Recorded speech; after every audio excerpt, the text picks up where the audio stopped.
KBS 경복궁 오디오 가이드 조선을 걷다. 안녕하십니까. 조선왕조 500년의 역사가 흐르는 이곳 경복궁의 구석구석을 함께 돌면서 친절하게 안내해드릴 한국사일잡이 큰별쌤 최태성입니다. 자, 경복궁에 오신 거 환영합니다. 네, 안녕하세요. 아이들 미연입니다. 우리 이렇게 만나니까 더 반갑죠? 저도 그래요. 근데 미연 씨는 언제 경복궁에 처음 와보셨어요? 저는요, 초등학생 때 현장학습으로 처음 경복궁에 와봤던 것 같은데요. 큰별쌤은 많이 와보셨죠? 저는 여기가 밥줄입니다.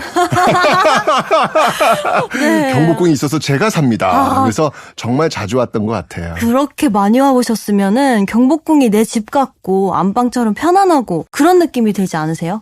뭐 내가 조선의 왕이다. 뭐 그런 느낌인가요? 자, 경복궁이 늘 같은 모습으로 같은 자리에 서 있을 것 같지만요. 사실은 조금씩 변화가 있거든요. 그래서 10년 전에 왔을 때 다르고요. 5년 전에 올 때도 다르고요. 작년에 왔을 때와 또 다른 곳. 그곳이 바로 경복궁이겠죠? 오래전 조선의 궁궐인데 뭐가 달라지고 있는 걸까요? 여러분, 궁금하시죠? 저희랑 같이 경복궁을 둘러보는 동안 하나씩 설명해 드릴게요. 빨리 출발하고 싶다. 그죠? 다 같은 마음입니다. 자, 그런데 본격적으로 돌아보기 전에 경복궁은 왜 경복궁이란 이름이 붙였을까요? 궁금하지 않으십니까? 경복이란 유교 경전인 시경의 한 구절에서 따온 것인데요. 큰 복을 의미합니다.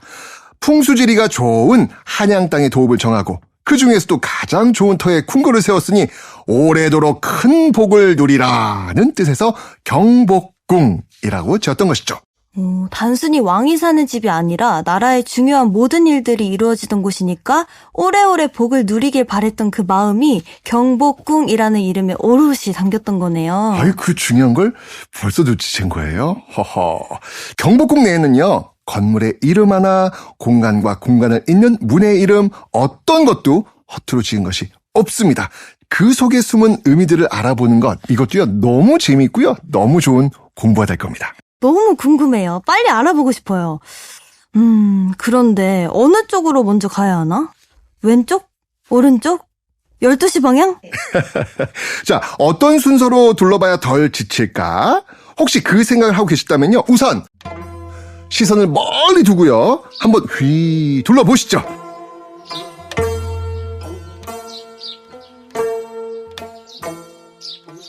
경복궁은요, 얼핏 봐도 규모가 어마어마합니다. 자, 대표적인 전각들. 여기서 전각은 궁궐 안에 있는 건물들을 생각하시면 되겠습니다. 그러니까 큰 전각들만 꼽는다 해도 하나, 둘, 셋, 어이구, 이미 10손가락 넘어가시죠? 자, 그런데요, 지금 우리가 보고 있는 전각들은요, 조선 제26대 왕인 고종 때 중건했을 때에 비해서 약 30% 정도밖에 되지 않습니다. 믿어지십니까? 그럼 나머지 70%는 어디 갔어요? 그 얘긴 차차 같이 걸어가면서 제가 들려드리도록 하죠. 저는요, 경복궁을 조금 더 실감나게 안내하려고 한복을 챙겨 입을까 고민했거든요.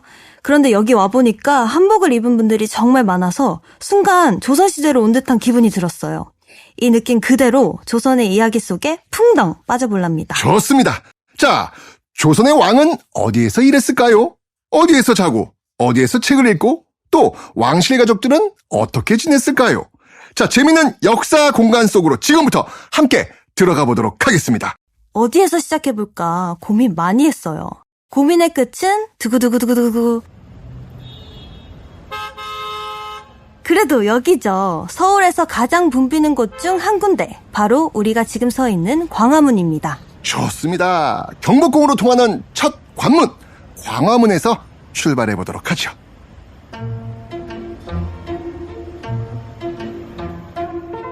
자, 경복궁은요, 동서남북 4개의 방향에 대문이 하나씩 있습니다. 그중 남쪽에 위치한 정문, 그 정문이 바로 이 광화문입니다. 와, 진짜 멋지다. 잠깐, 지금까지는 미처 생각하지 못했는데요. 경복궁에 있는 모든 문과 정각의 이름에 유교적 의미가 담겨있다 그랬잖아요. 분명 광화문에도 뭔가 있을 것 같은데. 맞습니다. 광화문의 원래 이름은요, 사정문으로 명명됐는데요.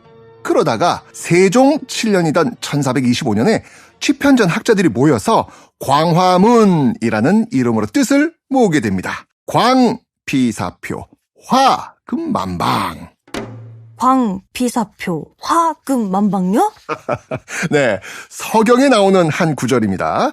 여기에서 광자와 화자를 한 글자씩 따와서 나라의 위엄과 가르침이 널리 퍼진다라는 의미를 담아서 광화문이라고 부르게 됐습니다. 오, 숨은 의미를 생각하면서 올려다 보니까 광화문 뒤에서 갑자기 후광이 비치는 것 같아요. 그리고 광화문 좌우에는요, 상상의 동물. 저랑 좀 닮지 않았습니까? 네, 해치 또는 해태라고 부르는 상상 속의 동물이 있습니다. 진짜 채쌤이랑 닮은 것 같아요. 얼핏 보면은 표정이 무서워 보이기도 하지만 오히려 그래서 나쁜 일들을 다 물리쳐줄 것 같은 든든함이 느껴져요. 맞습니다. 바로 그런 사명을 갖고 저 자리에 서 있는 겁니다. 네, 저는 목에 걸린 커다란 방울도 귀엽고 덩치에 비해 커다란 발톱이랑 비늘처럼 표현된 털도 재밌는 것 같아요. 옛날 우리 선조들은 어쩜 저런 상상력을 발휘했을까요? 호호, 우리 조상들의 능력에 감탄하긴 아직 이르지요. 이제 시작입니다. 근데 광화문은 왜 문이 여러 개죠? 웅장한 누각 아래 무지개 모양의 문이 하나, 둘, 셋, 세 개나 있네요. 문마다 천장에 동물 그림이 있어요. 중앙문에는 하늘을 나는 봉황이 있고요. 서쪽 문에는 거북이. 동쪽 문에는 저게 혹시 기린인가요? 맞습니다. 구름 속을 나는 기린입니다. 미연 씨가 찾은 동물들 여러분도 지금 다 찾으셨죠? 광화문은요, 조선 5대 궁궐의 정문 중에 가장 으리으리한 문이기도 합니다. 원래는요, 궁궐의 담이 지금 보는 것보다 훨씬 높았습니다. 지금은 주변 건물들이 훨씬 높으니까 담 너머로 궁궐 안이 지금 이렇게 다 보이지만요. 아이고, 옛날에 그런 게 어딨어요. 감히 담벼락 밖에서는요, 임금님이 사시는 궁궐 안을 넘볼 수 없을 정도로 엄청 높았습니다. 하긴 그 시대에는 왕이 멀리서 지나만 가도 다들 바닥에 엎드렸잖아요. 백성들이 왕이 사는 궁궐을 들여다본다? 그건 상상할 수도 없었겠죠. 지금의 광화문 담은요, 복원하면서 원래의 담장 높이보다는 낮게 지어졌습니다. 그런데 광화문에 왜 복원 과정이 필요했던 거죠? 사실 지금의 이 모습이 있기까지요, 광화문은 여러 고난을 겪었어요. 임진왜란 때 불타 없어진 것을요, 고종 2년이던 1865년에 다시 세웠고요. 일제강점기 때인 1927년에는요, 조선 총독부 건물을 가린다는 이유로 광화문을 아예 없애려는 시도까지 있었죠. 무너졌던 걸 어떻게 다시 세웠는데 그걸 또 없애려고 했다고요? 이때 광화문이 사라진 것은 어떻게든 막아야 한다, 이렇게 외쳤던 당대 지식인의 반대로 광화문은 경복궁 동편, 건춘문 북쪽으로 자리를 옮기게 됩니다. 이런 목소리 낸 사람 누구였을까요? 당연히 조선 사람이겠지 하고 생각하시겠지만요, 아닙니다. 야나기 무네요시라는 일본인 미술 평론가였습니다. 제가 그때 야나기 무네요 씨가 쓴 글의 일부를 가지고 있거든요. 잠시 들려드릴게요. 광화문이여, 사랑하는 친구여. 경복궁을 읽는다는 것은 한성의 중심을 읽는 것과 같다. 정치는 예술에 대해서까지 무분별해서는 안 된다. 예술을 침해하는 권력의 행사를 삼가라. 나는 죄짓는 자 모두를 대신해 사과하고 싶다. 우리에게 역사적으로 큰 의미를 지닌 건축물이자 예술적 가치를 지니고 있는 것이 지금 우리 눈앞에 있는 광화문입니다. 많은 아픔의 시간이 있었습니다만 지금은 원래의 자리를 되찾고 있습니다. 복원 작업도 계속되고 있어서요, 최근에는 광화문 앞 월대가 다시 모습을 드러내기 시작했습니다. 광화문 월대는 처음 보시는 분들이 많으실 것 같아요. 네, 가장 최근에 복원됐으니까요. 그렇겠죠? 월대 복원과 관련된 이야기는 잠시 뒤에 나누도록 하겠습니다. 어쨌든 일제강점기 때 광화문이 자리를 옮기긴 했지만 가까스로 위기를 넘겼잖아요. 그런데 또 한 번의 시련을 겪습니다. 6.25 전쟁 때죠. 석축 위에 목조로 지은 부분이 포탄을 맞아서 파괴된 거예요. 그러니 원래의 모습은 거의 사라졌고요. 석축만 남게 된 겁니다. 이후에 1968년 12월 11일 이 시조선 500년과 성술과 지원 광화문이 41년 만에 다시 제자리를 찾았습니다. 이 현판 하나를 제외한다면 새로 세워진 광화문에서 나무라고는 한 토막도 찾아볼 수 없으며 모든 자재가 철근 콘크리트 구조로 중건하게 됐는데요. 사실 그때의 모습이 원래의 모습과는 많이 달랐지요. 당시에는요, 겉모습만 복원하는 건 잘못된 거 아니냐? 라는 목소리가 나오기도 했었습니다. 그래서 다시 복원 공사를 시작해서 2010년에야 드디어 원형 복원을 완료한 거죠. 그래도 오랜 논의와 복원 노력 끝에 지금의 원래 자리에 우뚝 선 광화문을 보고 있자니 마음이 벅차오르는데요. 자, 우리는요 이제 광화문을 지나서 왕과 조정 대신들이 나란 일을 돌보던 외전으로 들어설 겁니다. 우와, 드라마에서 보던 바로 그 공간. 신하들이 직급별로 쭉 서서 전하, 통촉하여 주시옵소서 그러던 거기죠? 맞습니다. 그런데 잠깐, 저 이거 볼 때마다 궁금했어요. 통촉하여 주시옵소서, 이게 무슨 뜻이에요? 통촉은요 밝힐 통, 촛불 촉입니다. 촛불을 밝힌다. 즉 우리의 사정을 대충 넘기지 마시고 부디 촛불을 들어 어두운 곳을 밝히듯 잘 헤아려 주십시오. 그런 뜻이죠. 이제 알겠어요. 그러니까 신하들이 자기들 의견을 들어달라, 그 얘기네요. 맞습니다. 자, 이제 사극 속에서 보던 바로 그 장소로 들어갑니다. 우리가 광화문을 등지고 서서 바로 앞에 마주하는 문이 흥례문입니다. 궁으로 들어가는 두 번째 문이죠. 그리고 세 번째 문인 근정문을 지나면 드디어 왕을 만날 수 있습니다. 단순히 다음 공간으로 넘어가는 문이 아니라 정치가 시작되는 곳이다. 드디어 조선시대 왕의 공간으로 들어간다. 그런 얘기죠. 저는 마음의 준비가 됐어요. 같이 이동해볼까요?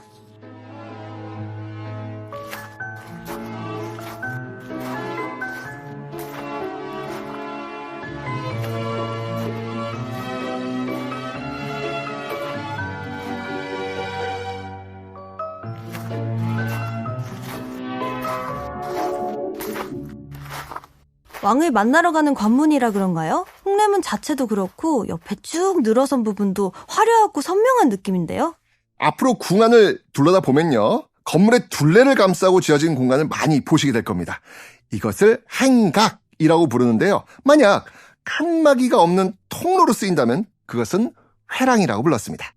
흥례문과 주변을 둘러싼 행각은요, 일제강점기 때 조선 총독부 건물이 생기면서 사라졌다가 2001년에 복원됩니다. 비교적 최근에 지어진 곳이라서 단청도 주위 행각도 선명하게 다가오시죠? 흥례문과 근정문을 지나 근정전까지 우리 같이 걸어요. 그런데 옛날에는 이 궁궐 안에 작은 하천도 흘렀나 봐요. 다리가 있어요. 이 다리가 바로 영재교입니다. 북쪽에 백악산에서 흘러내린 물이 서에서 동으로 흐르면서 궁궐 안에 금천을 만들었죠. 풍수지리상 배산임수, 뒤에는 산이 있고 앞에는 물이 있는 곳이 좋은 터. 이 조건을 만족시키기 위해서 물길을 만든 것도 있고요. 금천을 기준으로 왕의 공간과 그 밖을 구분하는 의미도 있었습니다. 여기서부터는요, 임금이 계시는 곳이니 말과 행동을 조심하라. 그런 의미일까요? 어머, 저기 다리 밑을 보는 동물이 있는데 생김새를 보아하니 얼굴은 사자 같은데 이마엔 뿔이 있네요? 그런데 몸은 마치 용처럼 비늘이 있어요. 임금님이 계신 곳으로 통하는 이곳에 해녀, 나쁜 기운이라도 들어올까봐 상상 속 동물 서수 4마리가 영재교 아래 금천을 지키고 있습니다. 하나, 둘, 셋, 넷. 어떻게 다 찾으셨죠?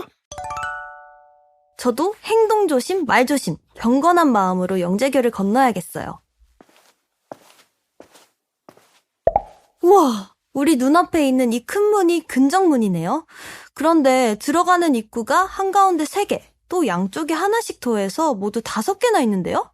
어디로 들어가죠? 문이 많으니까 괜히 고민되네요. 자, 가장 왼쪽에 월화문이라 쓰인 길은요, 무신들이 드나들던 문이고요. 가장 오른쪽에 일화문은 문신들이 드나들던 문입니다. 그렇다면 저는 왕과 왕족들이 드나들었을 가운데 문이 좋겠어요.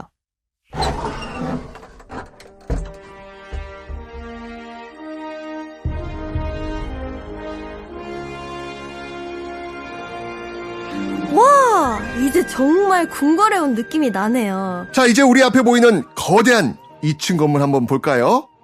부지런히 정치하라 라는 의미의 근정전입니다. 이곳은요, 경복궁의 상징적인 건물이자 주변 외부 공간에 석조 조형물이 집중적으로 설치된 곳이기도 합니다. 넓다란 앞마당도 사극에서 많이 보셨을 겁니다. 조정이라 부르는 바로 이곳에서 왕이 신하들과 조회를 가지기도 했고요. 왕의 즉위식이나 과거시험 같은 수많은 의식과 행사가 열렸죠. 조선 왕실의 상징적인 공간이었다고 할 수 있는데요. 정종, 세종, 단종, 세조, 성종, 중종, 명종, 선조 이렇게 8분의 왕이 바로 이곳에서 즉위식을 거행했습니다. 어쩐지 이 돌바닥에 엎드려서 성은이 망극하옵니다 해야 할 것만 같은 느낌이 드는데요. 그런데 큰별쌤, 성은이 망극하다는 게 정확히 어떤 뜻이에요? 성은 임금의 은혜가 만극 끝이 없다, 한계가 없다 그런 뜻이죠. 그러니까 임금의 은혜가 끝없이 고맙습니다. 뭐 그런 감사의 표현이랄까요? 신하들이 임금님에게 아이고 너무너무너무나 감사합니다 그런 마음을 전하는 거군요. 맞습니다. 그런데 바닥에 깔린 돌이 크기도 일정치 않고 울퉁불퉁한데요? 근정전으로 이어지는 한가운데 길만 조금 높이 올라와 있기도 하고요. 이거 혹시 왕만 다닐 수 있는 길 아니에요? 아주 예리한 관찰력입니다. 근정전 앞마당을 보면요, 양쪽으로 품계석이 있습니다. 그 돌에 쓰여진 대로 정일품, 정의품, 직급별로 자기 위치에 서라 그런 의미고요. 양쪽 품계석 사이로 3갈래의 길이 있습니다. 자, 미연 씨가 발견한 정 가운데 한 단 높은 길은 어도라고 해서 왕이 다니는 길이고요. 양옆은 신하들이 다니는 신도였습니다. 조정에 깔린 돌은 박석이라고 불렀고요. 그렇다면 저는 이번에도 어도를 걸어보렵니다. 이렇게 뒷짐도 지고 근정전을 올려다보면서요. 마치 조선시대 왕이 된 것처럼 말이죠. 자, 근정전 앞에는요, 2층으로 쌓인 월대가 있습니다. 자, 여기에 뭐가 눈에 띄세요? 여기저기에 동물 모양의 돌상이 있는데요? 저게 다 뭐예요, 큰별쌤? 동물 같긴 한데 이게 무슨 동물인가 싶으시죠? 동서남북 밤위를 다스린다고 알려진 청룡, 백호, 주작, 현무 이 4마리와 12띠를 나타내는 12지신, 또 별자리와 관련된 28수 동물들 중 좋은 의미를 지닌 동물들을 배치해둔 것이라고 전해지고 있습니다. 상상 속의 동물들이 섞여 있어서 정확히 알아보기가 어려웠던 거네요. 영재교의 서수처럼 이 돌로 만든 동물들도 근정전을 지키는 의미로 세운 건가요? 네, 왕의 안위를 지키는 상징적인 의미였겠죠. 근정전의 석조 조형물에 대해서는요, 꾸준히 연구가 진행되고 있고요. 지금도 다양한 해석들이 나오고 있습니다. 그런데 근정전 지붕 위에도 뭐가 앉아있는데요? 새가 앉은 줄 알았는데 안 날아가고 가만히 있어요. 1층, 2층 지붕에 전부 있는데요? 안 날아갈 겁니다. 새가 아니니까요. 자, 저걸 잡상이라고 합니다. 그 건물에 사는 사람을 보호해준다는 수호신이죠. 손오공, 저팔계, 사오정 아시죠? 중국 소설 서유기에 나오는 그 등장인물들을 흙으로 본떠 만든 인형이라고 보시면 됩니다. 불을 일으키는 마귀를 물리치는 상징적인 의미도 있습니다. 자, 이번에는 근정전 건물 안쪽도 한번 볼까요?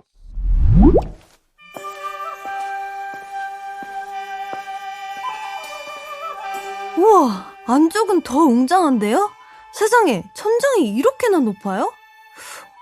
그런데 2층은 어떻게 올라가죠? 바깥에서 2층처럼 보였던 것이 사실은 1층이었습니다. 천장을 높게 만든 거죠. 중앙에 있는 저 높은 어저에 왕이 앉아있다고 생각해 보십시오. 와, 더 위험 있게 느껴지겠죠? 자, 안쪽을 한번 둘러보시고요. 측면에 난 문으로 가서도 한번 둘러보십시오. 정면에서 보이지 않던 것들도 볼 수 있습니다. 그렇다면 안 볼 수 없죠. 얼른 가봐요, 우리.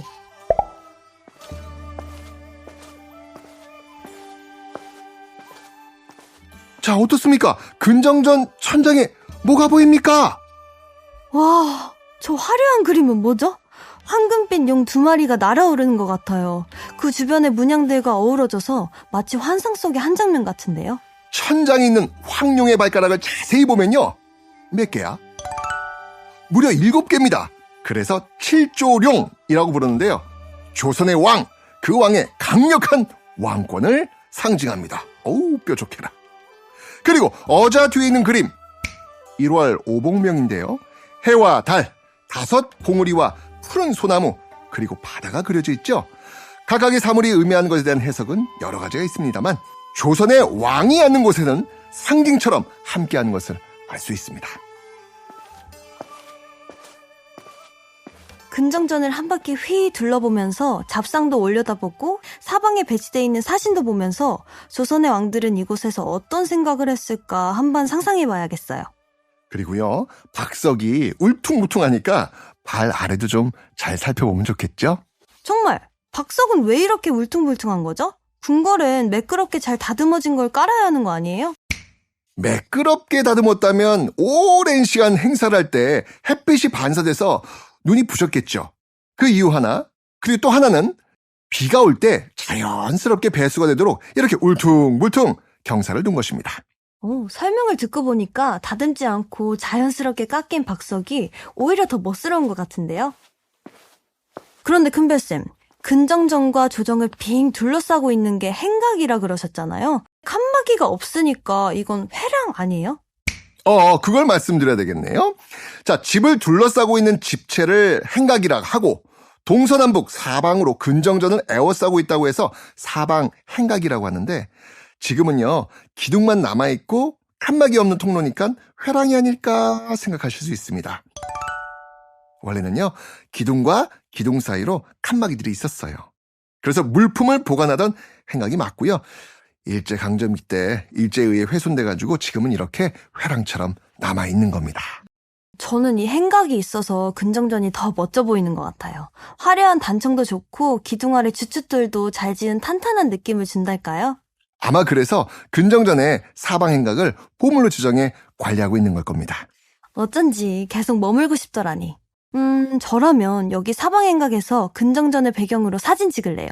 오, 야, 지금 미연 씨가 근정전을 배경으로 가장 사진이 잘 나올 수 있는 장소를 콕 찍어드렸습니다. 큰별쌤, 여기 보세요. 하나, 둘, 셋, 찰칵! 예. 자, 사진 한 장씩 남으셨다면 다음 장소로 안내하겠습니다.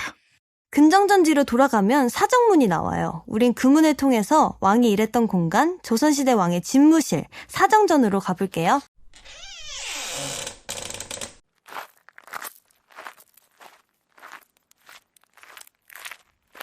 사정문을 지나온 우리가 지금부터 함께 둘러볼 곳은 조선시대 임금님의 집무실, 사정전입니다. 지금 당장 영의정을 편전으로 전라하라. 이때 편전이 바로 지금 우리가 보고 있는 사정전입니다. 조금 전에 봤던 근정전이 궁궐 내에서 가장 공식적인 나랏일을 보는 공간이었다면 사정전은요, 하루 중 왕이 가장 오래 머물던 공간이었습니다. 공식적인 일정 이외에도요, 왕이 신하들에게 보고받고 토론도 하고 상소도 확인하고 얼마나 할 일이 많았겠습니까? 바로 그 공간이 사정전이었던 것이죠. 그런데 여기 사정전 양쪽으로 건물이 2개 더 있는데요. 가운데 있는 사정전은요, 온도를 놓지 않은 마루방이었습니다. 그러니 어떻겠어요? 겨울엔 많이 추웠겠는데요. 그랬겠죠. 그래서 사정전 동쪽에는 만춘전을 세워가지고 주로 봄에 사용했고요. 사정전 서쪽으로는 천추전을 세워가지고 가을과 겨울에 사용했습니다. 이 두 전각에는 온돌 방식을 적용해서요, 계절에 따라 임금님의 집무실로 사용했던 것이죠. 하긴 임금님이 국사를 돌보는데 집무실이 너무 추워 일을 할 수가 없구나. 겨울엔 일을 잠시 쉬도록 하자. 그러면 안 되니까요. 그럼요. 그럴 순 없죠.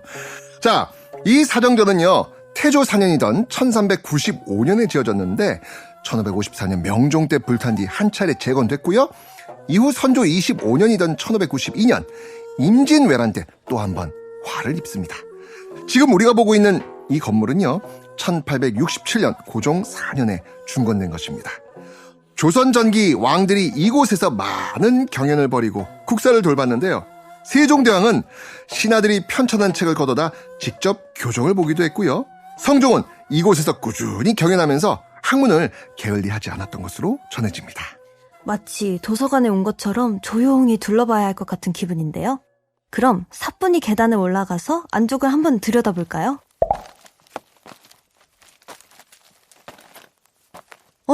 저기가 임금님이 앉던 자리인가 봐요. 뒤에 아까 근정전에서 봤던 1월 오봉도가 있네요. 그럼 그 앞에 놓인 작은 탁상들은 신하들이 앉던 자리인가요? 아, 저 자리는 당시 회의 내용을 받아 적어 기록하던 사관의 자리입니다. 그런 기록들 덕분에 오늘날의 우리가 그 당시 이야기를 알 수 있는 것이겠죠? 저는 예전부터 생각했던 건데 항상 사관이 따라다니면서 왕의 일거수일투족을 기록하면 얼마나 부담스러웠을까요? 하고 싶은 말을 하려다가도 이게 후대에 남겨줘도 되는 건가? 망설여지기도 하고 어떤 행동을 한 다음에도 방금 건 지워줬으면 좋겠는데 그럴 때도 있었을 것 같아요. 그게 바로 왕관의 무게겠죠? 그런데 궁궐 내 어떤 공간에서보다도 바로 이곳 사정전에서는요, 한 번 더 깊이 생각하고 말하며 행동했을 겁니다. 왜? 이곳 사정전이라는 전각 이름에는 왕은 깊게 생각하여 옳고 그름을 따져 나란 일을 해야 한다 라는 의미가 담겨 있거든요. 이 사정전은요, 조선의 개국공신이었던 정도전이 지은 이름입니다. 그야말로 현명한 정치를 하라 그런 의미네요. 진짜 경복궁 안에는 어느 정각의 이름 하나, 문 이름 하나에도 깊은 의미가 있는 것 같아요. 그런데 사정전 바로 앞에 저 이거 알아요. 해시계 아닌가요? 학교 다닐 때 배우잖아요. 앙부일구. 앙부는 가마솥같이 오목한 모양을 뜻하고요. 일구는 해의 그림자를 뜻합니다. 말 그대로 해시계입니다. 오목한 앙부 안에 바늘이 있는데요. 이건 영침이라고 부릅니다. 그림자 바늘이란 뜻인데요.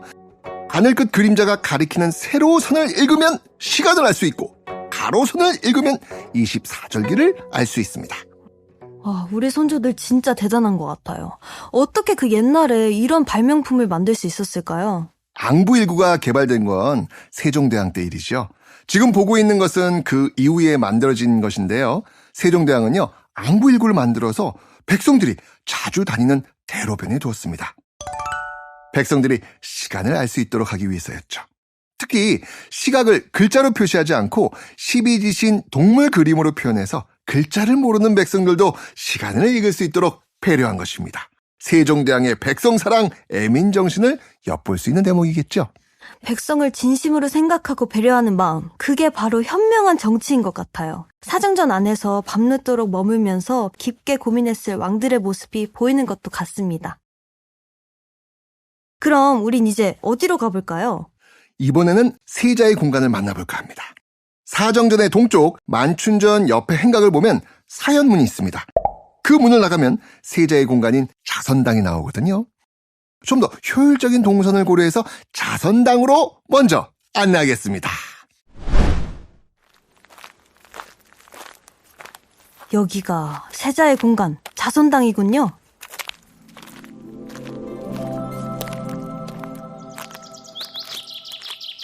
여러분, 왕세자가 누굽니까? 장차 조선의 왕위를 이어받을 왕자입니다. 그래서 나라를 어찌 이끄는지 잘 보고 배워라 라는 의미로 왕의 가까이에 둔 것이죠. 세자의 공간인 자선당을 아버지의 집무실인 사정전 옆에 지은 것은 바로 그 이유에서였습니다. 사극에서 들어본 기억이 나요. 세자는 지금 동궁전에 있는가? 그때 그 동궁전이 동쪽에 있어서 동궁이고 바로 여기 자선당이었던 거네요. 자선당을 동쪽에 지었던 이유는 또 있습니다.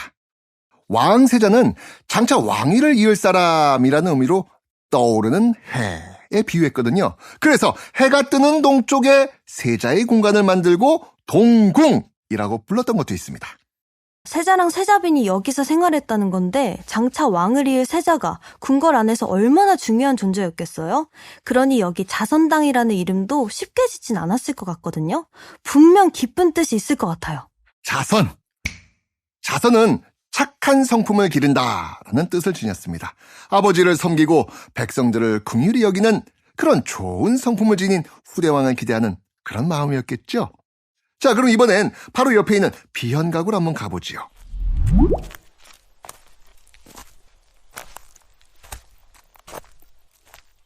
비현각은 세자가 뭘 하던 공간이었을까요? 글쎄요. 왕이 되기 위한 공부, 후계 수업을 하던 곳입니다. 자, 비현각. 여기에는 크게 드러나다. 큰 사람이 되라. 열심히 공부에 매진해서 훌륭한 성군이 되라. 이런 깊은 뜻이 담겨 있습니다. 근데 공부를 하려면 선생님이 계셔야 하잖아요. 누가 왕세자를 가르치죠? 저요. 자, 조선시대는 왕세자의 교육을 담당하던 기관이 있었는데요. 세자시강원이라고 불렸습니다. 오직 단 한 사람, 왕세자만을 위한 특별 교육기관인데요. 지금으로 보자면요.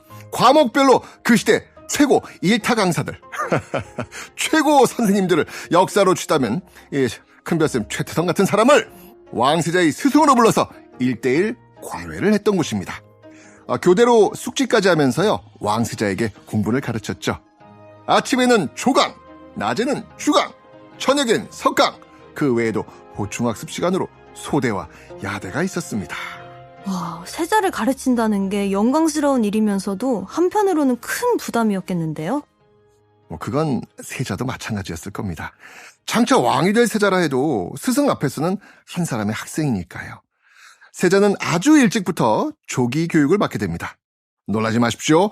왕세자는요, 3살부터 공부를 시작합니다. 와, 왕으로서 자질을 함양시키기 위한 공부로 하루의 대부분을 보내게 됩니다. 한 달에 2-3번씩은 회강이라는 걸 했는데 여러 스승과 대신들을 모아두고 그간 공부했던 내용을 복습하는 겁니다. 게다가 가끔씩 아버지인 왕이 와서 세자의 실력이 얼마나 늘었는지 한번 보자꾸나 하시니 얼마나 부담스러웠겠습니까? 특히 영조는 교육열이 엄청난 아버지였습니다. 자신이 직접 사도세자를 가르치기도 했죠. 그런데 이 지나친 기대와 과도한 부담의 끝은 정해져 있었던 것일까요? 우리가 알고 있듯이 영조와 사도세자는 비극적인 결말을 맞게 됩니다.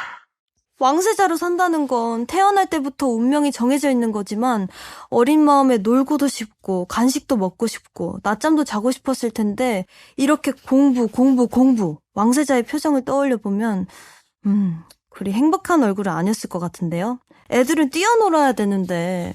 맞아요. 어쩌면 평범한 아이로 클 수 있다는 거, 이게 굉장한 복인지도 모르겠습니다. 세자에게는 그런 자유가 주어지지 않았으니까요. 한 나라를 이끄는 군주는 아무나 할 수 있는 게 아니겠죠. 그래도 학식과 경륜을 갖춘 대신들을 스승으로 삼아 열심히 공부한 왕세자들은 차츰 왕이 될 제목으로서 훌륭한 기품을 갖춰지게 됩니다. 내가 언제 왕이 될지를 알 수가 없잖아요. 그 시기가 갑작스레 당겨질까 봐도 걱정. 왕세자로서의 기간만 계속되어도 걱정이었을 것 같아요. 맞아요. 무엇 하나 쉬운 일이 없었을 것입니다. 자, 지금 살펴본 자선당과 비연각은 언제 지어졌느냐? 조선의 4대왕 누굴까요? 그 이름도 유명한 바로 우리의 세종대왕이십니다. 세종대왕의 뒤를 이은 왕이 조선 역사상 첫 적장자였던 제5대 임금 문종이죠. 자선당에서는요, 7살 때 세자로 책봉되어 무려 30여 년을 세자로 지낸 문종이 살았습니다.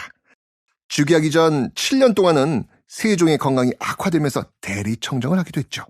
그러니 세자를 더욱더 왕과 가까운 곳에 두어야 했고 세자에게도 정사를 보거나 조회받을 장소가 필요했을 겁니다. 세자도 사정정 같은 편전이 있어야 했던 거네요? 맞습니다. 그때 세운 게 바로 다음에 볼 계조당입니다. 계조당. 자, 조금만 걸어나가 볼까요?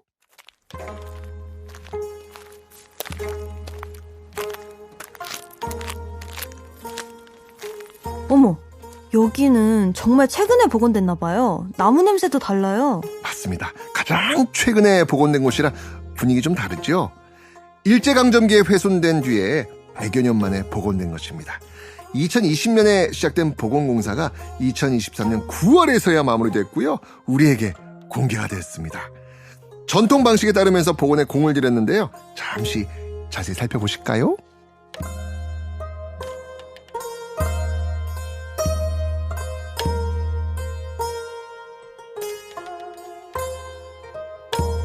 왕세자가 지내던 동궁전은 정치가 있던 외전도 있고 왕세자가 생활하던 내전도 있고 어떻게 보면 궁궐 속 또 하나의 작은 궁궐 같기도 한데요.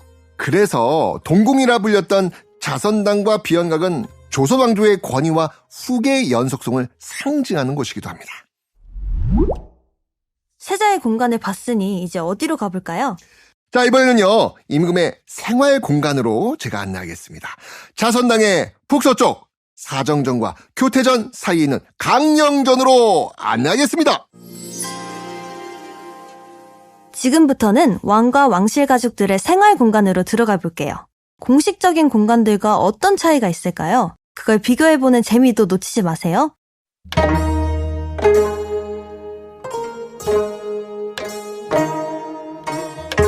하루 일과를 마친 임금은 어디에서 쉬었을까? 궁금하지 않으십니까? 바로 이곳 강령전입니다. 사극에서 보면 전하 부디 강령하시옵소서 할 때 바로 그 강령이군요. 맞습니다. 강령하다는 것이 몸이 건강하고 마음이 편안하다라는 뜻이거든요. 조선시대 왕은 바로 여기에서 휴식을 취하고 식사를 하고 잠을 자고 세자를 불러 아버지의 역할도 하고 신하들과 조용히 이야기를 나눌 시간이 필요하면 바로 그런 일도 여기 강령전에서 했던 것이죠.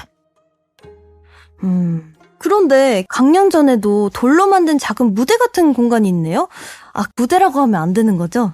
옛날에 쓰이던 말들, 더구나 궁궐에서 쓰이던 옛 용어들이 사실 어려운 것들이 많습니다. 한번 듣는다고 귀에 쏙 들어오지도 않고 말이죠. 그래도 관심을 갖고 여러 번 반복하다 보면요, 익숙해지는 순간이 옵니다. 지금 미연 씨가 말한 강령전 앞에 돌로 된 넓은 공간, 월대라고 부릅니다. 근정전에서도 보셨죠? 궁궐의 중심 건물이나 주요 건물 앞에 설치한 넓고 평평한 대, 기단을 말하는 것이고요. 실제 이곳에서 왕실 가족들의 잔치를 열기도 했습니다. 그렇기 때문에 무대라고 표현한 미연 씨의 말도 어느 정도 일리가 있는 것 같아요. 아, 어쩐지 저는 이 공간에 특히 정이 가더라고요. 그럼 춤이라도 한번? 하지만 소중한 문화유산이기 때문에 사뿐히 조심해서 올라가 보도록 하겠습니다.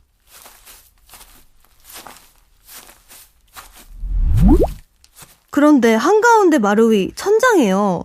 뭘 들어 올려놨는데요? 설마 문짝인가요? 문짝! 맞습니다. 본래는 이 마루에 열고 닫던 문입니다. 그런데 여름에는 시원한 바람을 들일 수 있게 지금처럼 아예 들어 올리고 겨울에는 바람을 막아주도록 저 문을 내려서 세워두었죠. 분합문이라고 하는 우리 건축만의 특징입니다. 여름에 시원하고 겨울에 따뜻해야 왕이 강령하실 수 있었을 테니까요. 그런데 하나로 넓은 방이 아니라 여러 개로 나뉘어 있네요. 가운데는 대청 마루로 놓고 좌우 양쪽은 온돌방으로 되어 있습니다. 온돌방은 양쪽 모두 우물정자, 휴대전화 외에 샵 버튼과 같은 모양 아시죠? 그런 모양으로 각 9칸의 방이 있습니다. 한 가운데 방은 왕이 쓰고 그 주변을 빙 둘러 상궁과 나인들이 지키는 모양새였죠. 왕이라는 자리가 마냥 좋기만 한 위치는 아니었을 것 같아요. 이 넓은 궁궐 안에 있던 사람들이 왕 한 사람을 위해 움직였다고 해도 과언이 아닌데 어떤 날은 엄청 부담스러웠을 것 같아요. 왕이 생활하던 공간 둘러다 보니까 그런 생각이 들기도 하죠. 자, 이번에는 강령전 뒤쪽으로 이동해 볼까요?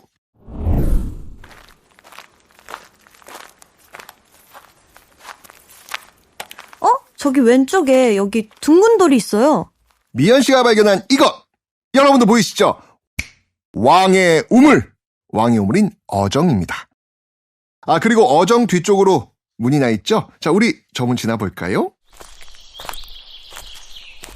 여긴 어디죠, 큰별쌤? 흠경각입니다. 하늘을 공경하고 백성들에게 때를 알려준다라는 의미가 담긴 이름이죠. 세종 때 만든 천문 관측소라고 생각하시면 되겠습니다. 조선은 농업국가잖아요. 씨를 뿌리고 거둘치기를 알아야 농사가 잘 되지 않겠습니까? 세종대왕은요, 어떻게 하면 백성들에게 정확한 때를 알려줄 수 있을까 고민하시다가 과학의 재능을 보였던 관노비 출신의 장영씨를 등용합니다.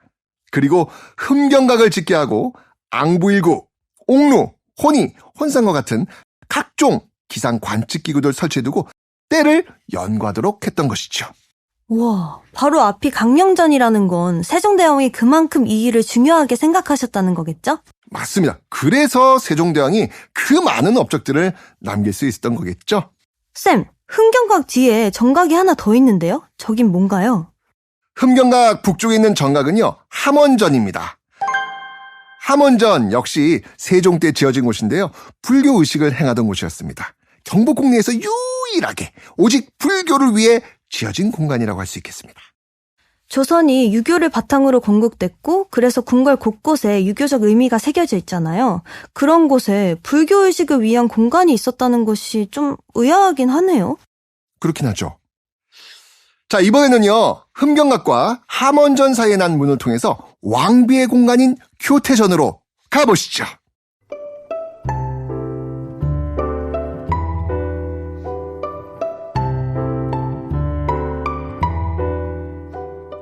이야, 여기가 교태전이군요. 강령전이 늠름한 기품이 있었다면 교태전은 뭐랄까? 여긴 누가 봐도 여인의 공간이라는 게 단번에 느껴지는데요.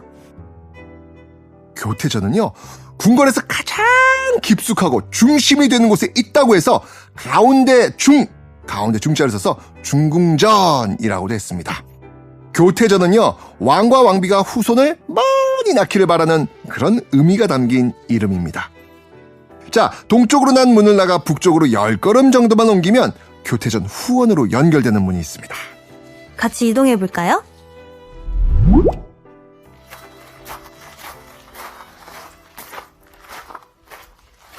큰별쌤, 그러니까 여기가 교태전 정각 뒤쪽인 거죠? 네, 이곳은 교태전에 연결된 건물인데요. 건순각이라는 곳입니다. 어떤 의미일까요? 품은 뜻을 한번 생각해 보시겠어요? 건순각? 아, 건강하게 순산? 맞습니다. 건강하게 순산하라 라는 의미입니다. 왕비가 왕자나 공주를 건강하게 순산하던 바로 그 방입니다. 건순각 북쪽으로 난 문은요, 건순문이라고 불렀는데요. 이 역시 아주 중요한 의미가 있죠. 백두산에서 시작된 기온이 백두대간을 타고 북한산 보현봉을 지나 경복궁 뒤에 있는 백악산을 타고 내려와 바로 이곳 교태전 뒤에 있는 후원에 닿는다고 봤습니다. 왕세자가 태어나는 곳이기 때문에 좋은 기운이 닿는 곳에 교태전과 건순각을 두었던 것입니다.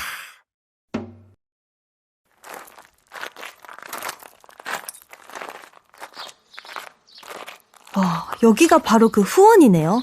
탁 트인 공간은 아닌데 마치 비밀 정원처럼 아담하고 아름다워요. 공간이 좁아서 그랬는지 계단식으로 꾸몄네요. 맞습니다. 우리나라는 예로부터 좁은 공간을 풍성하게 꾸미기 위해서 계단식으로 후원을 가꿨거든요. 지금 보고 있는 아미산이 그 대표적인 예입니다. 여길 아미산이라고 불렀어요? 산이라고 하기엔 작은 공간인데? 상징적인 의미가 있는 건가요? 앞서 백두산에서 좋은 기운이 전해 내려와 이곳에 닿는다라고 말씀드렸죠? 중국에서 가장 아름답고 신비하다는 산의 이름, 그 산의 이름을 따서 아미산이라고 부른 것입니다. 여러 나무와 풀과 꽃도 아름답지만 가장 먼저 눈에 띈 게 정원 중간에 서 있는 기둥이에요.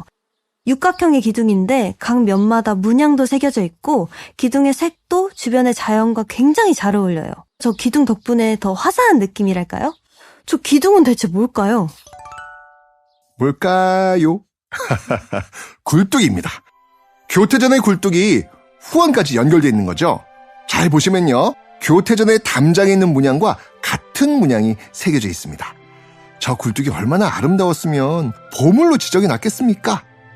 매화, 난초, 국화, 대나무를 그린 사군자, 그리고 예로부터 장수의 상징이었던 십장생, 해, 산, 물, 돌, 구름, 소나무, 불로초, 거북, 학, 사슴이 아름다운 조화를 이루고 있지 않습니까?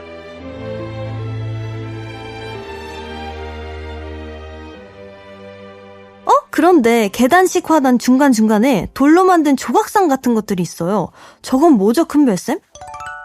돌 함지박입니다. 여러분도 발견하셨습니까? 아래에선 잘 안 보이지만요, 위에서 보면 함지박처럼 오목하게 패여 있습니다. 동그란 것은 성면지, 네모난 것은 낙하담인데 돌로 만든 연꽃 모양의 예쁜 연못과 노을이 떨어지는 깊은 연못이라는 의미죠. 노을이 떨어지는 깊은 연못, 좋다. 이 아담한 공간에 정말 많은 걸 채워놨네요. 교태전 뒤쪽 돌계단에 걸터 앉아서 아미산을 마주보고 잠시 쉬어가도 괜찮을 것 같은데요.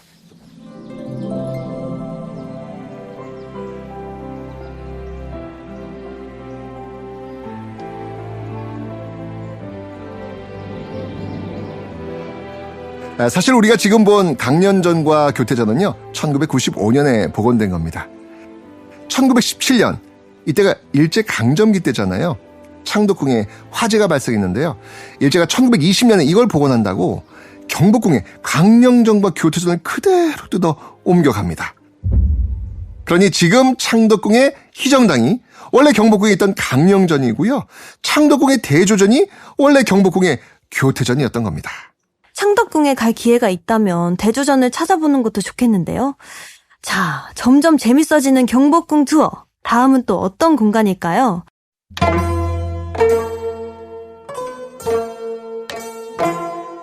와, 누구나 이곳을 보는 순간 탄성이 절로 나옵니다. 자, 여러분 지금요, 아름다운 연못과 어우러진 경회루를 보고 계십니다. 보는 순간 답답했던 마음이 탁 트이는 기분입니다. 이런 경치를 매일 볼 수 있으면 스트레스 받을 일이 없을 것 같지 않나요, 여러분? 조선의 왕들도 아마 이곳을 거니며 마음의 여유를 갖고 또 경회루 위에서 신하들과 연회를 베풀면서 스트레스를 풀기도 했을 겁니다.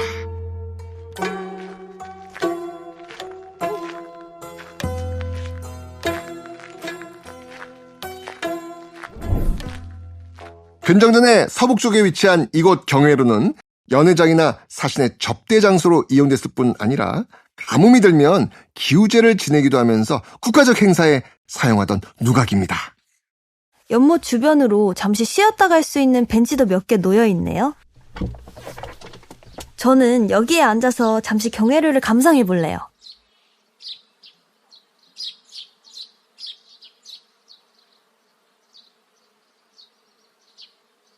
여기 앉아있다 보니까 임금님들은 경회루 위에서 연못을 내려다보는 일이 많았을까요? 연못 주변을 거닐면서 경회루를 바라보는 일이 많았을까요? 어느 쪽이든 풍경이 아름답기는 마찬가지 아니겠습니까? 그걸 바라보는 이의 마음 상태에 따라 풍경이 달리 보였을 수는 있겠지만 말이죠. 자, 경복궁 안에 모든 전각이 그렇듯 경회루에도 깊은 의미가 담겨 있습니다. 경회! 경사스러운 연회라는 의미도 있고요. 바른 사람을 만나야 좋은 일이 있다라는 의미도 담고 있습니다. 왕이 바른 생각을 가진 신하들과 가까이 해야 나라를 좋은 방향으로 잘 이끌 수 있다. 그런 의미겠네요. 우리 건천궁 앞에서 봤던 향원정도 아름다웠지만 경회루는 뭔가 압도되는 느낌이랄까요? 마치 물 위에 떠있는 근정전을 보는 기분이에요. 오? 진짜 미연 씨 말 듣고 보니까 그런 것 같은데요? 자, 이 경회루는요, 경복궁 안에서 가장 큰 건물입니다. 경복궁 안에서뿐 아니고요, 우리나라에 현존하는 목조 건축물 중에는요, 가장 큰 전통 목조 건축물이기도 합니다. 지금 보시는 모습은 임진왜란 때 소실된 것을 고종 4년 때인 1867년에 재건하면서 다시 세운 모습입니다. 1395년 태조 4년에 세운 경회루는 지대가 습해 건물이 기울었다고 하죠. 그대로 둘 수 없었겠죠. 태종 12년이던 1412년에 연못을 대규모로 새로 파서 가로 128m, 세로 113m에 달하는 사각형 연못을 조성하고 새로운 경회루를 세웁니다. 와, 당시 경회루는 지금의 경회루보다는 작았다는데요. 내부는 더 호화스러웠고요. 지붕은 중층 지붕, 그러니까 2층 지붕이었는데 높이가 건물 3층 높이와 비슷했다고 합니다. 한번 상상해 볼게요. 규모가 작았다고 해도 중층 지붕이라면 그 모습도 압도적인 분위기가 느껴지긴 했을 것 같아요. 그런데 저기 지붕 위에요. 다른 지붕들에서 봤던 잡상이 있는데 하나, 둘, 셋, 넷, 11개나 있네요? 와, 역시 이 궁궐 안에서 가장 큰 건물다워요. 자, 여기서 퀴즈를 하나 드리겠습니다. 향원지와 향원정을 설명드릴 때 천원, 지방이라고 해서 하늘은 동그라미, 땅은 네모라 여기고 조화를 이루는 데 의미를 두었다 라고 설명 기억하십니까? 경회루에도 우리 조상들의 이런 생각이 담겨 있습니다. 자, 그러면 어떤 것이 동그라미이고 무엇이 네모일까요? 찾아보시죠.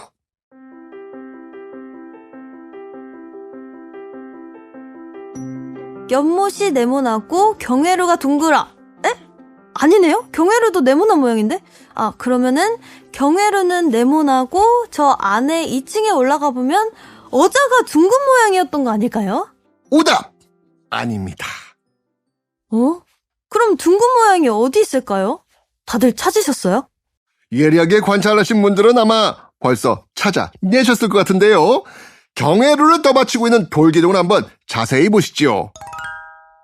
바깥쪽에 있는 기둥은 사각이고 안쪽의 기둥은 우와, 맞습니다. 둥근 모양을 하고 있네요.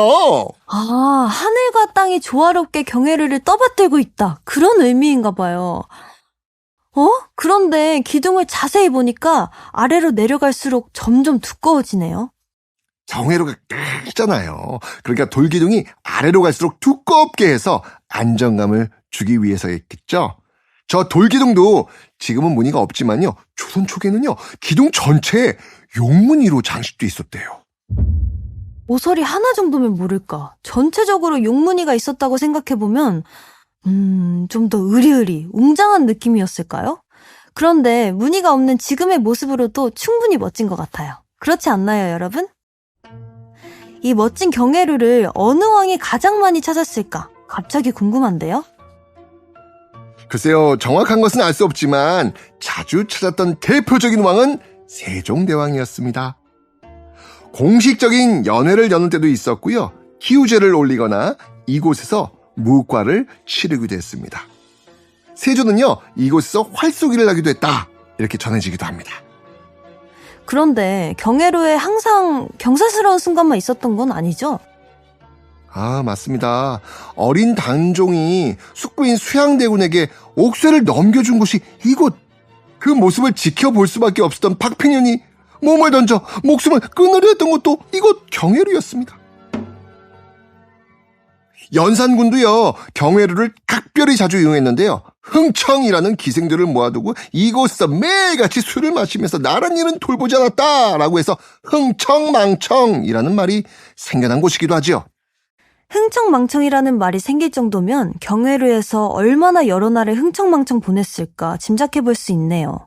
500년 이상 지난 지금까지도 흥청망청이라는 말이 언급되리라고는 생각도 못했겠죠?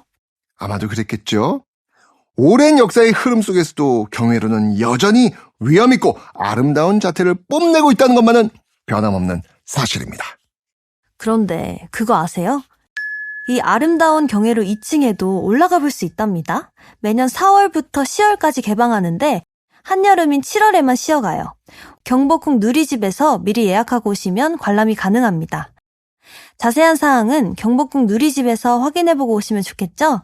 이 예쁜 배경에서 사진을 안 남길 수가 없는데 위치만 잘 잡으면 인생샷도 나올 것 같아요. 어디서 찍지? 경회루 대각선 끝에서? 아니면 경회루 서쪽에서? 경복궁 수십회차 방문객인 제가 좀 조언을 드리자면 해질녘에 경회루 동쪽 측면에서 서쪽을 향해 찍으십시오. 지붕 끝에 걸린 노을이 뒷모습으로 찍으면 분위기 그냥 우와. 여기까지만 제가 말씀드리겠습니다.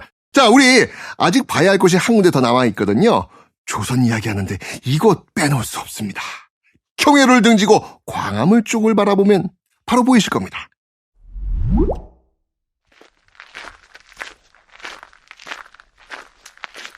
세종대왕이 아꼈던 공간, 훈민정음이 창제된 공간, 집현전이 있던 터에 자리한 수정전으로 안내할게요.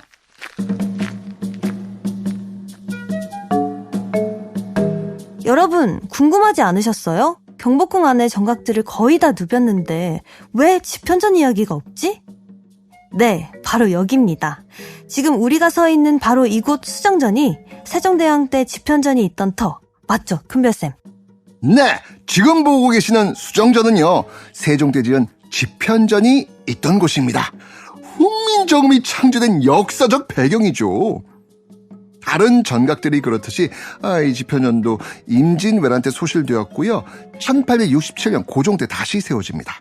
이후 편전과 어진을 보관하는 장소 등으로 사용되었죠. 아무래도 많은 학자들이 일했을 테니까 공간이 충분히 필요했겠죠? 규모가 꽤 큰 것 같아요. 집현전, 모을집, 현명할 현, 전각전, 똑똑한 사람들을 모아놓은 전각이라는 뜻입니다. 수정전은요, 정사를 잘 수행하라 라는 의미가 있고요.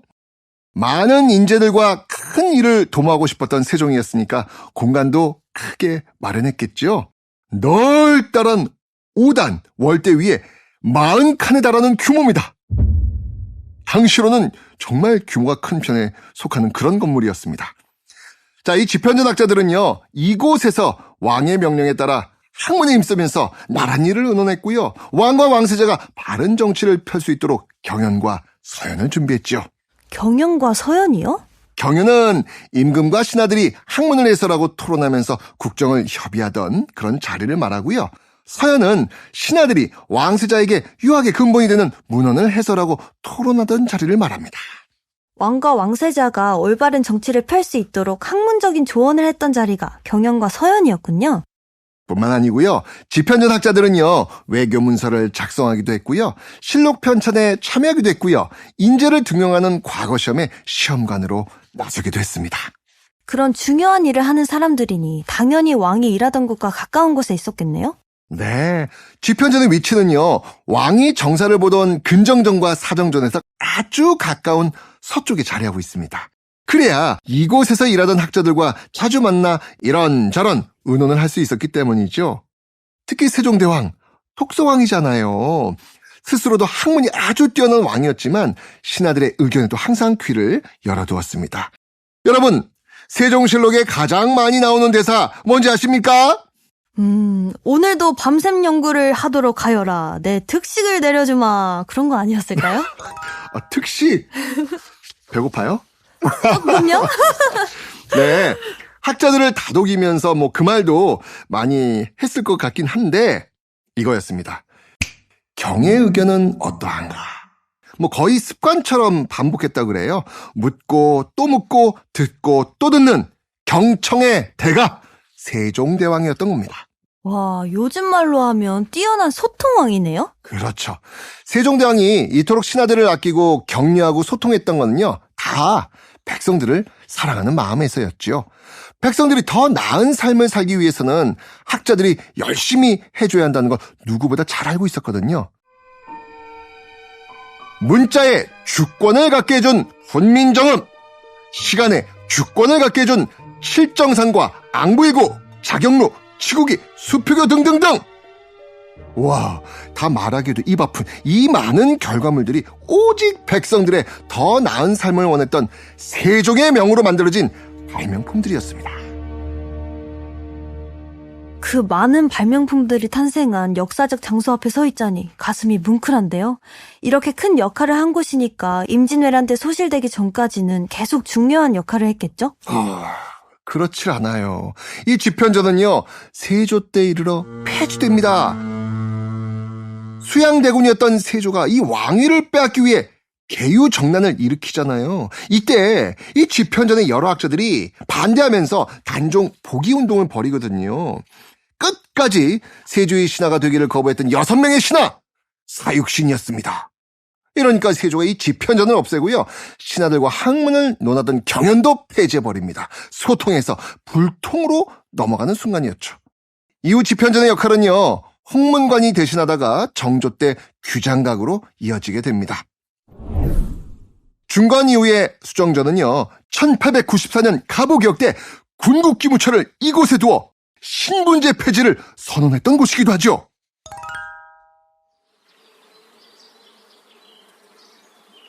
그런데 수정전을 등지고 주변을 한번 휘 둘러보니까요, 주변에 넓은 잔디밭이 있어요. 예전에 이 앞에 여러 정각들이 있었다는 의미일까요? 경복궁의 서쪽 문이 영추문입니다.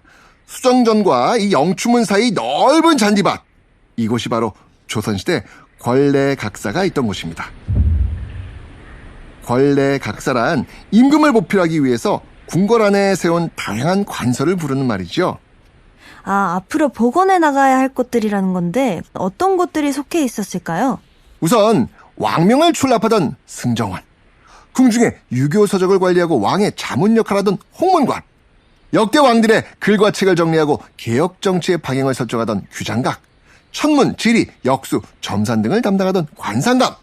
와, 이렇게나 많이요? 아직 안 끝났습니다. 왕과 관리들이 모여 토론하던 옥당, 왕실 전용 병원인 약방, 대신들이 회의하던 빈청, 왕의 경호요원들이 사용하던 선진관청 등 이 많은 관청들이 지금 여러분이 보고 계시는 저 넓은 잔디 위에 있었답니다. 지금은 잔디만 남은 저 터에 얼마나 많은 사람들이 북적거리며 바삐 다녔을까요? 빈터만 보고 있자니 마음이 공허해지네요.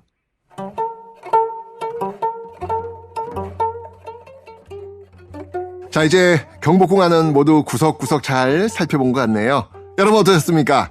미연 씨와 제가 쉽고 편안하고 재밌게 안내해드렸나요? 짧지 않은 시간 동안 좋은 동행이 되어드리고 싶었는데 어떠셨어요, 여러분? 경복궁 관람만으로 조선왕조 500년의 역사를 다 알기란 사실 어려운 일이죠. 하지만 이렇게 잠시나마 조선의 그 어느 순간들을 함께 돌아보면서 선조들이 지켜낸 것들이 어떤 가치를 지니고 있는지, 우리는 이 소중한 문화유산을 어떻게 지켜나가야 할지, 이런 것들에 대해 깊이 생각해보는 계기가 되었으면 좋겠습니다. 이제 다시 광화문을 통해 밖으로 나가볼 텐데요. 마침 최근에 복원된 공간이 있습니다. 같이 가보실까요?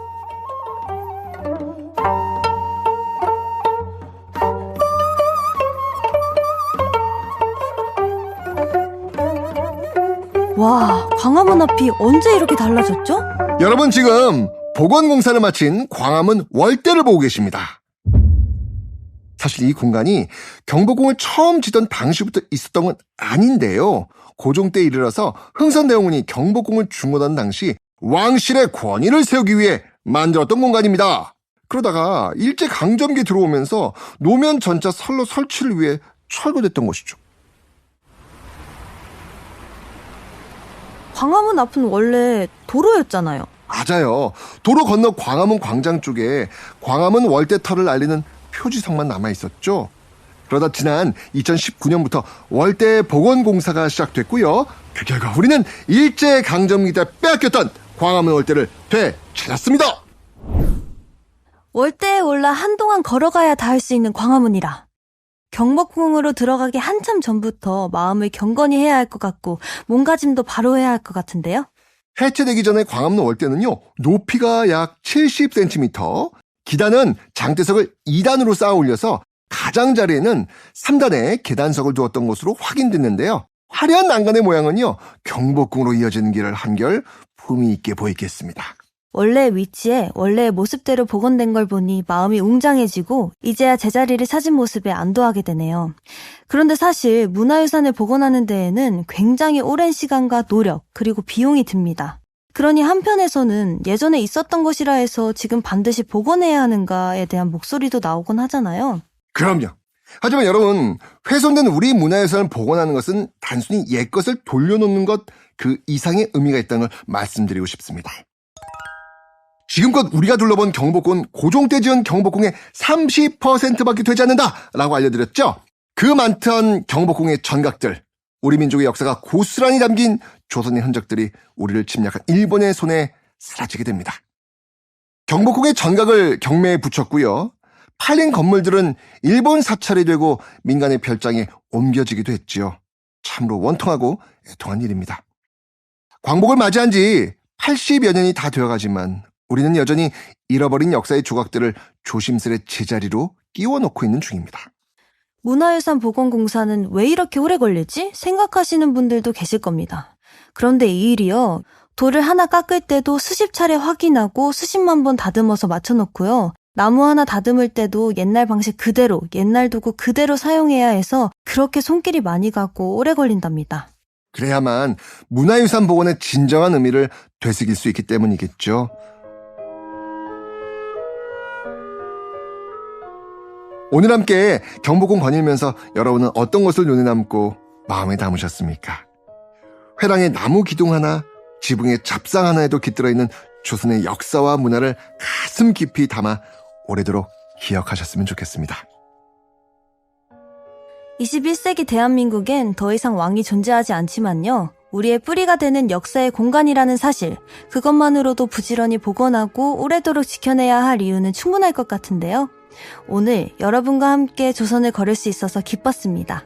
사계절 언제 와도 멋진 경복궁에서 또 만날 수 있길 기대할게요.